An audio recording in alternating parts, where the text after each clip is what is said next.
I will admit a failing, and the failing is that I was a snob about bread, thinking that, of course, if it must be good bread, it must be kneaded and tended to well, and I was partly wrong.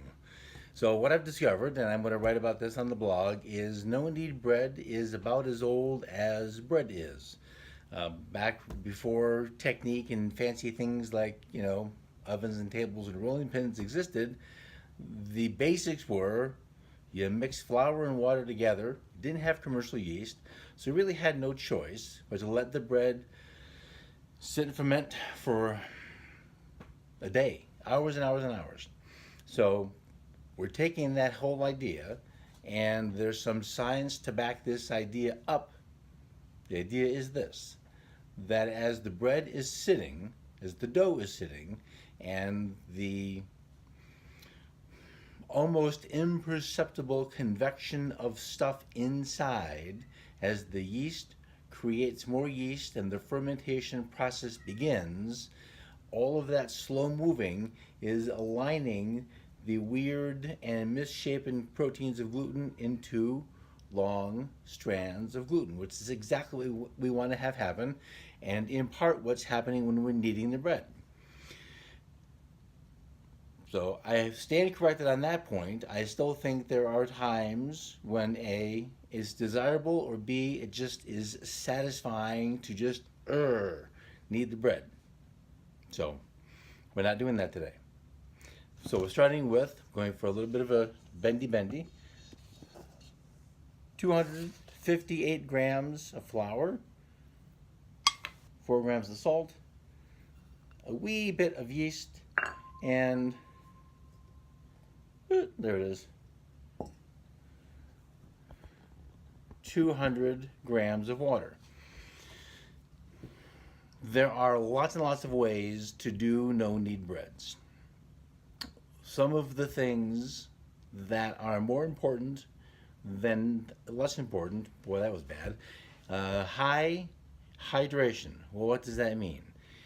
The higher, to a point, the higher the water content in the dough, the better the quality of the bread. Now, that is met on the opposite end with the task of managing a very sticky dough.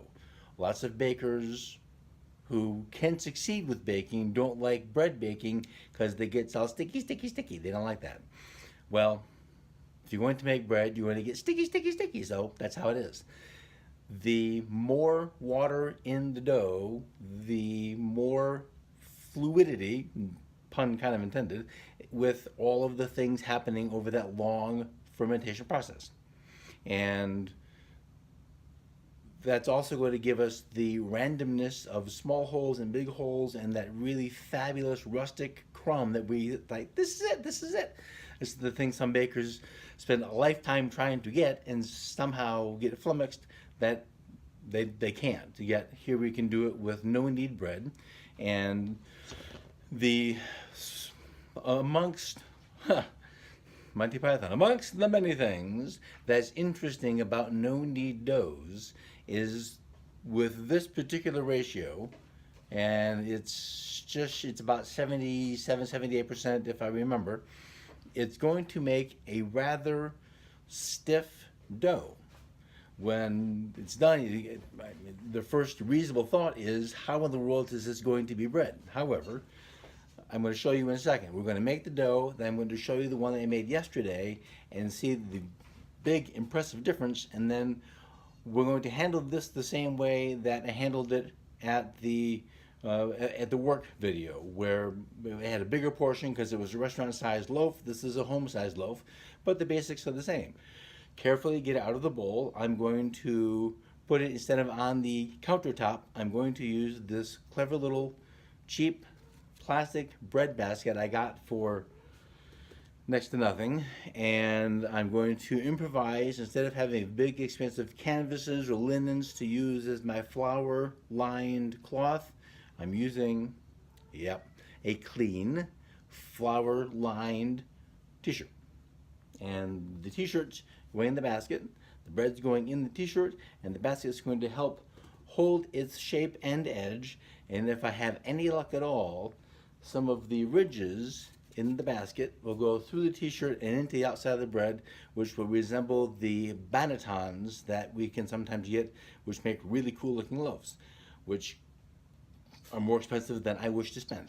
So let's begin with the mixing. I'm using a nice heavy wooden spoon. So here we go. So we're going to add all of our dry ingredients to the dry stuff. I'm going to bend down a little bit here and see if this works. All right, so flour, salt, yeast, then all of the water. Now this is, go slow, too fast, and you're going to wear it, and that just makes a big mess. So this is one of those areas where if you are comfortable having a wetter dough, by all means make a wetter dough. So this is coming out like yesterday's, pretty stiff. All right, so the spoon part's done. You already know how I feel about these things. Love them. So scrape the edges down and just get my hands in there to make sure everything is done. And that's pretty much all that's going to happen. It's kind of a big old blob. It has rough parts and smooth parts, and it is not anything close to what one would expect of a dough. And so from that little bit to that, it's a big, big difference. So now, just like before, we take some flour and on our counter and loosen the sides. So let's go for a little bit of a ride. So just removed from the edges so that it can come out of the bowl. And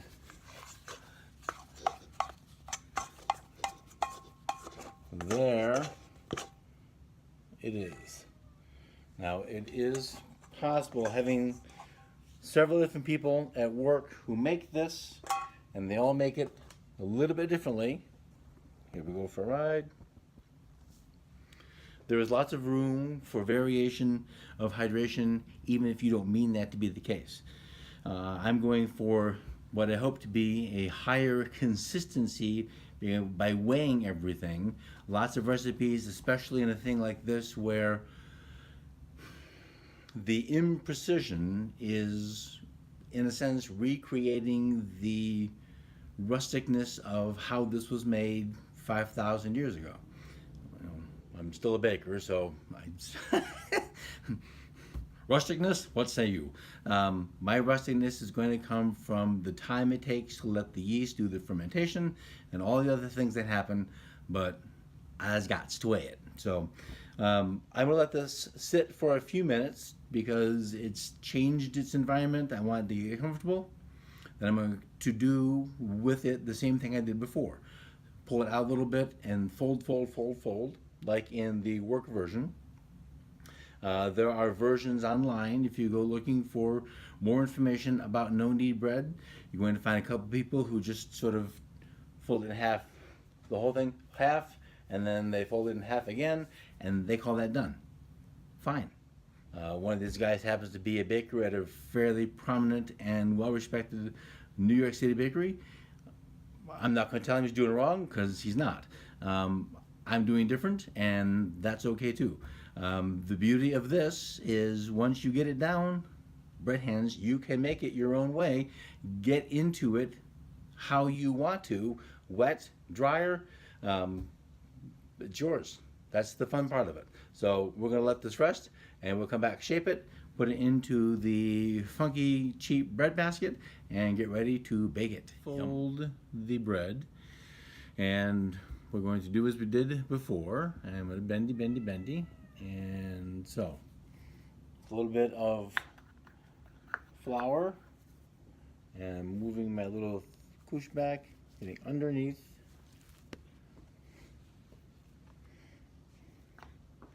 Sticky, sticky. All right, so pull there. Oh my. Pull there. Pull to get surface tension. Same thing, lift up and pull that. And a little bit of flour here. Now, let's get this here and take a pause for 1 second to go up.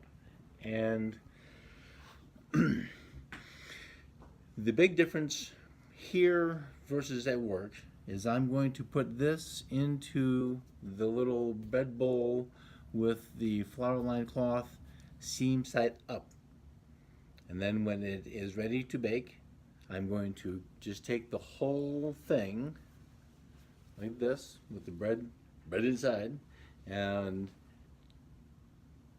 gently place it into the Le Creuset. That's the brand, but you could use the Lodge, you could use anything that's a Dutch oven that has the lid that can take high heat, because it's going to sort of act as its own little mini hearth. The lid is holding the moisture from the bread inside, giving it its own sort of self-steaming.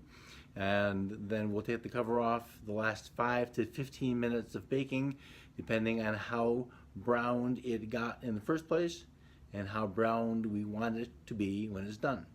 Those are things I don't know the answer to, because too many variables are not possible to predict.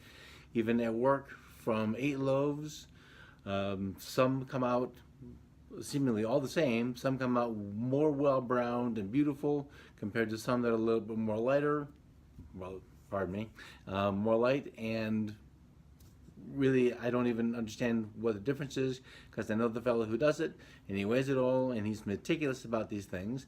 So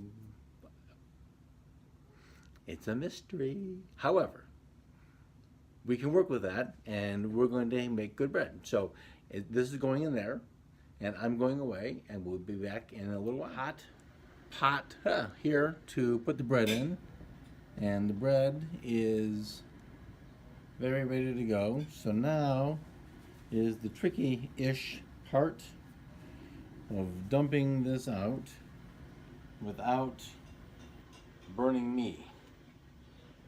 So please release me, let me go. Sometimes, well, this happens.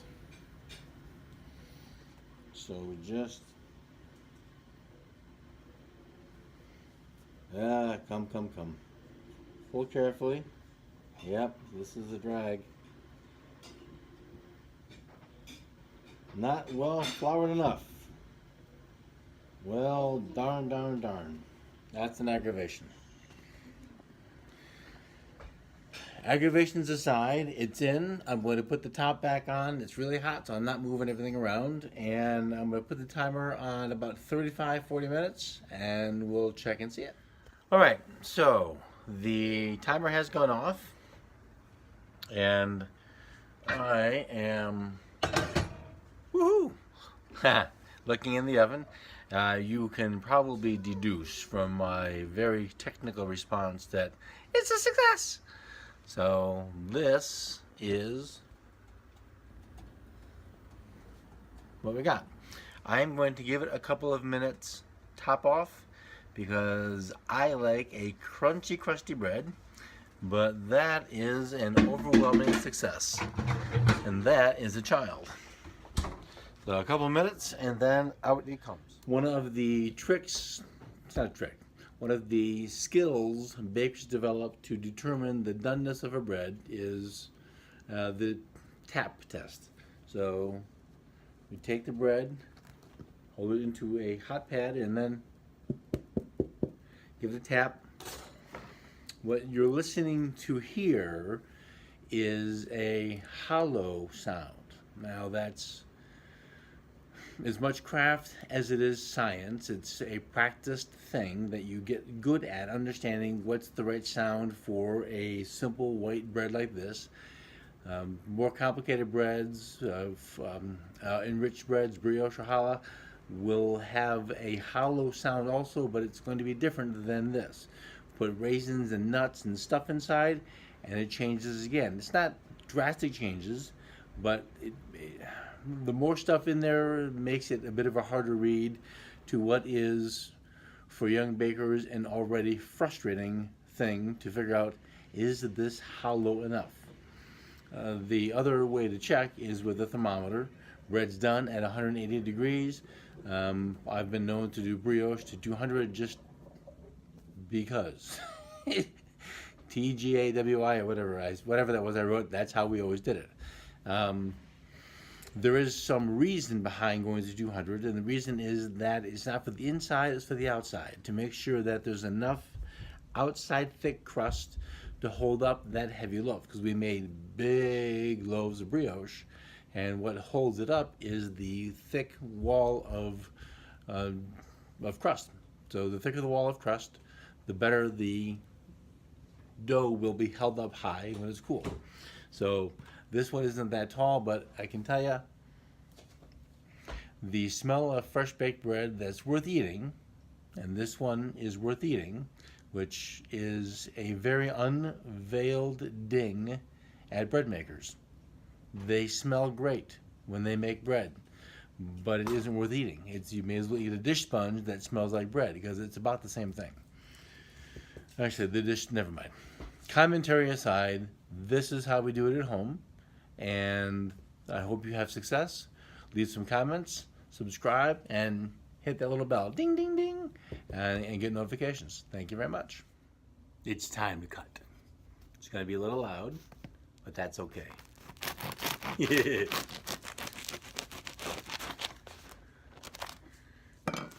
Oh.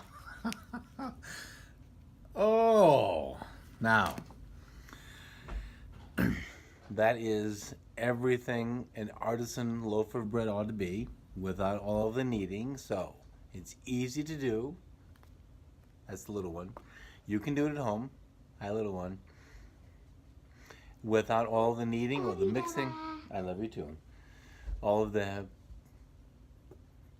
technical business that sometimes people wish to avoid in baking. So have at it. No-knead bread is as old as bread, so you've got lots of history behind you and lots of support for it. No reason not to make spectacular looking bread. So we're having garlic bread tomorrow with our pasta. Have a good one.